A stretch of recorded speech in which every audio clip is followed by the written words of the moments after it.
Salah satu hal yang terpenting untuk kebijakan ini adalah agar semua pemerintah daerah, rekan-rekan kita di dunia pendidikan, dan juga media untuk memperjelas apa yang dilakukan di tahun 2021. Dan kenapa ini beda dari sebelum-sebelumnya. Jadi yang pertama harus ditekankan bahwa ini adalah seleksi massal yang akan dilakukan secara online di tahun 2021. Pemerintah telah mempersiapkan bagi yang lolos seleksi tersebut akan dijamin akan menjadikan P3K dan akan penganggarannya sudah disiapkan. Tetapi masih harus lolos seleksi. Jadi salah satu pesan yang terpenting bagi teman-teman media juga dalam pengumuman ini dipastikan bahwa ini adalah seleksi di tahun 2021. Jadinya apa yang membuat seleksi ini berbeda dari sebelum-sebelumnya? Dulu formasi guru P3K itu terbatas dan ada kuota-kuotanya, jadi banyak sekali guru-guru honorer kita harus menunggu dan mengantri untuk bisa membuktikannya. Di tahun 2021 ini akan berubah. Semua guru honorer dan lulusan PPG bisa mendaftar dan mengikuti tes seleksi tersebut. Dan semua yang lulus seleksi akan dijamin menjadi guru P3K hingga batas sampai dengan 1 juta guru. Nah, berarti ini yang sangat penting. Walaupun kami sudah membuka formasi sebesar dengan 1 juta guru, yang akan menjadi P3K adalah yang lulus seleksi. Jadi kalau yang lulus seleksi cuma sebagian dari itu, itulah yang di tahun 2021 akan menjadi guru P3K. Nah, agar pemerintah bisa mencapai target ini, pemerintah pusat mengundang pemerintah daerah untuk mengajukan formasi sebanyak mungkin sesuai dengan kebutuhannya. Nah, ini sangat penting karena pada saat ini masih banyak sekali formasi yang kita dapatkan itu baru sekitar 200.000. Padahal kita mengetahui bahwa kebutuhan guru ASN kita jauh lebih besar dari itu, sampai dengan 1 juta.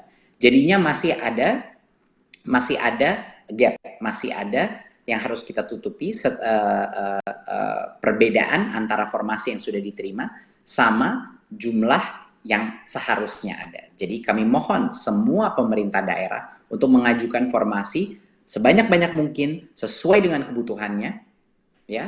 Karena kalau lolos tes P3K ini, anggarannya akan dijamin oleh pemerintah pusat, akan sudah disiapkan, tidak perlu khawatir.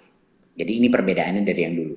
Dulu formasi itu terbatas, di tahun 2021 semuanya akan bisa mengikuti tes online tersebut dan bisa membuktikan kelayakannya. Yang kedua, sebelumnya setiap pendaftar itu diberikan kesempatan mengikuti ujian seleksi rata-rata sebanyak 1 kali per tahun untuk mengikuti itu. Bedanya di tahun 2021, setiap pendaftar ini diberikan kesempatan beberapa kali. Jadi kalau dia gagal pada kesempatan yang pertama, dia dapat belajar lagi, belajar ulang, dan mengulang ujian hingga 2 kali. Ya, 2 kali lagi. Jadi total itu bisa mengambil 3 kali tes tersebut. Dan ini bisa di tahun yang sama, di tahun 2021, ataupun di tahun berikutnya. Karena ini akan menjadi suatu program yang berkesinambungan. Ketiga, sebelumnya tidak ada materi persiapan untuk para pendaftar.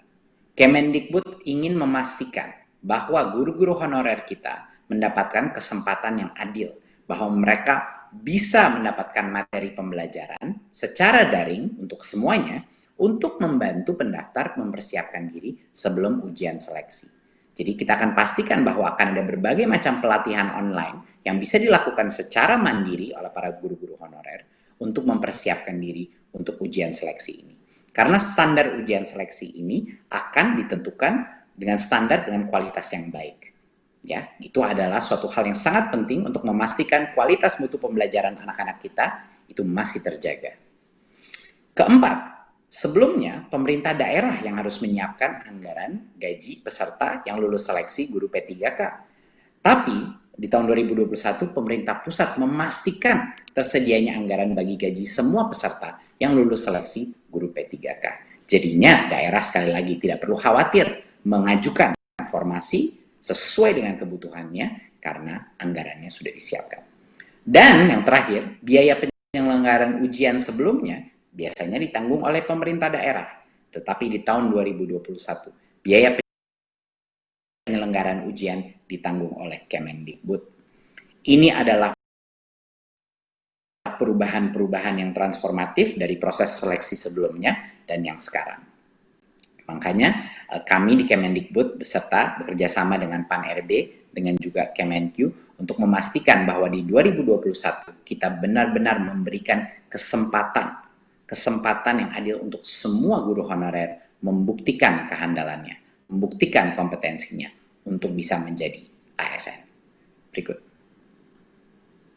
Terima kasih. Sekian dari saya, presentasi saya. Sekali lagi, saya harap ini bisa menjadi angin segar bagi para guru-guru honorer yang sebelumnya belum mendapatkan kesempatan untuk menunjukkan kelayakannya. Untuk 2021, kita akan menjamin bahwa semua guru honorer akan bisa mengikuti tes seleksi ini dan akan diberikan beberapa kesempatan, bukan hanya satu. Dan juga dari sisi daerah, kami harap sekali lagi bahwa setiap pemerintah daerah mengajukan formasi sebanyak-banyaknya yang sesuai dengan kebutuhannya yang benar. Karena anggaran, kalaupun lulus seleksi, akan sudah dijamin oleh pemerintah pusat. Terima kasih, semoga ini menjadi angin segar bagi para guru-guru honorer kita yang selalu senantiasa berjasa untuk pendidikan masa depan generasi kita.